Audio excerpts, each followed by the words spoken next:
The one thing most people miss in their annual planning.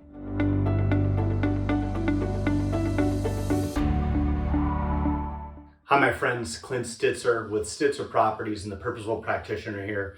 And here we are, November, December. It's time to start creating an annual plan for the next year. And the one thing that I notice most agents and businesses and people in their personal lives, the one thing they skip is creating the foundational facts.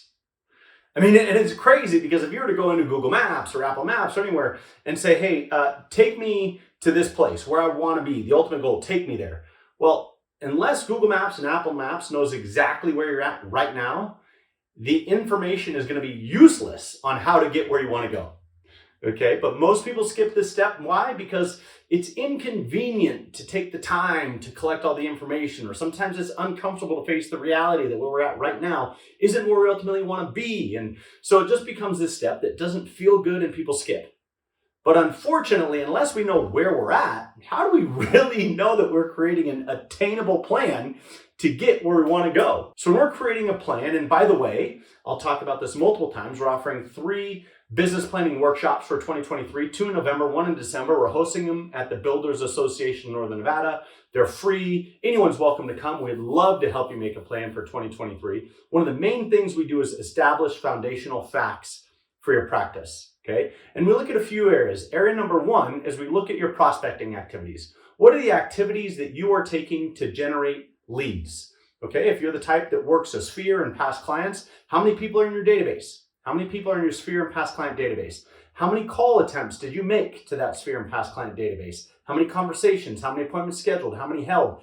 As a result of those efforts and the events that you held and the notes that you sent, how many people came? And as a result of all those efforts, how many referrals were received? How many opportunities did you generate from your activities with your sphere? Number 2 is in your actual client-facing activities. Okay, so of the referrals and opportunities generated from your prospecting, how many came out? Did you have 50 opportunities? If you had 50 opportunities, how many buyer and seller interviews did you have? How many showing appointments did you make? Of those, all those appointments that you had, how many resulted in a listing contract or an offer on a house? Okay, so how many opportunities, how many appointments, how many contracts? Out of those contracts, how many turned into escrows? And of those escrows, how many turned into closings? You see what we're doing here? We're establishing your activities across each flow so we can build a relationship, a foundational fact relationship on prospecting activities to leads generated to appointments, to contracts, to escrows, to closings. We're going to look at those relationships all the way through. Okay, now we're going to hop over to the finance side. Of those closings, how much revenue was generated?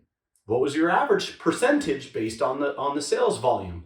What was your average dollar volume based on unit? Okay, so we're going to break down the elements of revenue and understand your revenue equation.